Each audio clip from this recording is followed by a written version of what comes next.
Bill Maher called out CNN's Kaitlan Collins on the network's bias. Let's watch. You made press because you were on Stephen Colbert's show, and he said something like, you guys at CNN just report the news straight.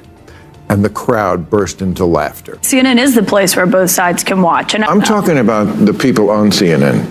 And what I know what the conservative side of America thinks, and I don't blame them. They were just gushing about how great a speech it was. And I think she did fine. I didn't think it was as good as they were making it out to be. It does look like tokenism. It's kind of like the same as in a way, I feel like it's more insulting than what Trump does. And Trump says you're the enemy of the people, which is pretty bad.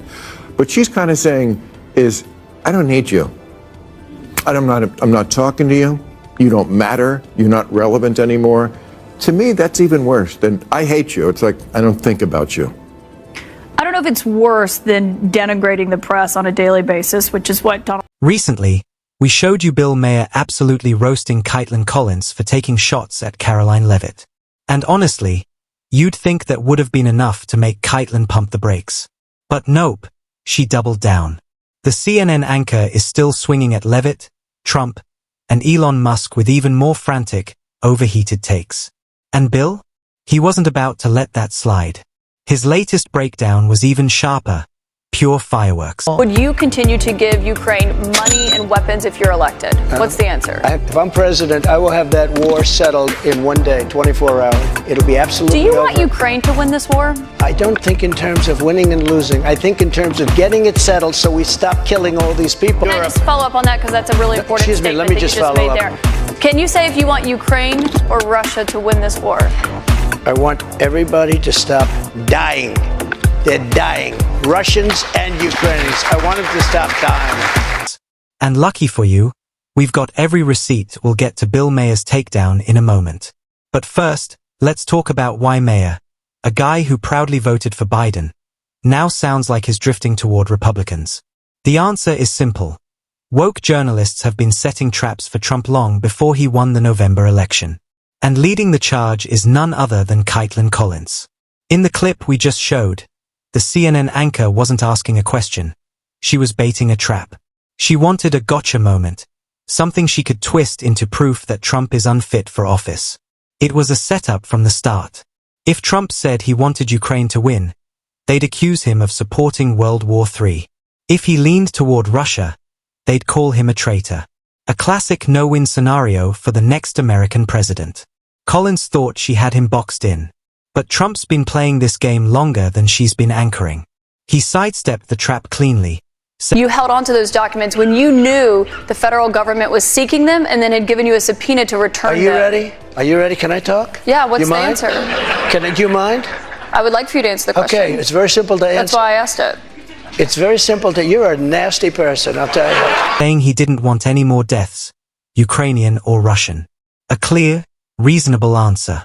But if there's one thing the woke media ecosystem can't stand, it's losing control of the narrative. And they were not about to let this one slip away. Well, it turns out Trump wasn't putting up with any of Kaitlan Collins's tactics. He called her out right on the spot. And honestly, he had every reason to. Instead of asking a straightforward question, Collins kept rambling, layering on commentary, dragging out the setup like she was filibustering her own interview. Classic CNN maneuver. It was obvious what she was doing. She wasn't searching for answers. Her entire strategy was to corner Trump with twisted, no-win questions. Traps designed to trip him up or land a sound bite the media could feast on for days. But Trump saw the setup coming a mile away. Like a veteran fighter, he slipped out of the trap, dodged the angle, and came back with a clean counterpunch.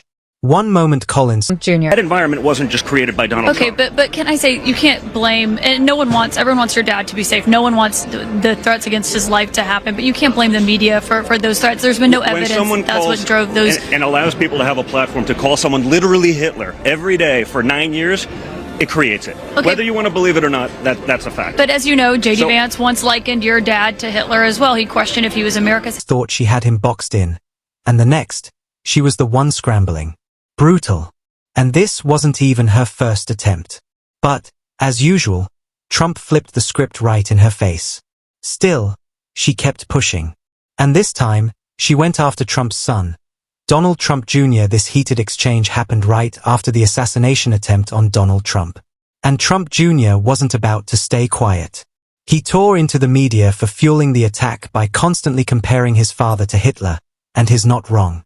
For nearly a decade, the media has painted Trump as America's Hitler, a dictator in waiting, a monster poised to destroy the country.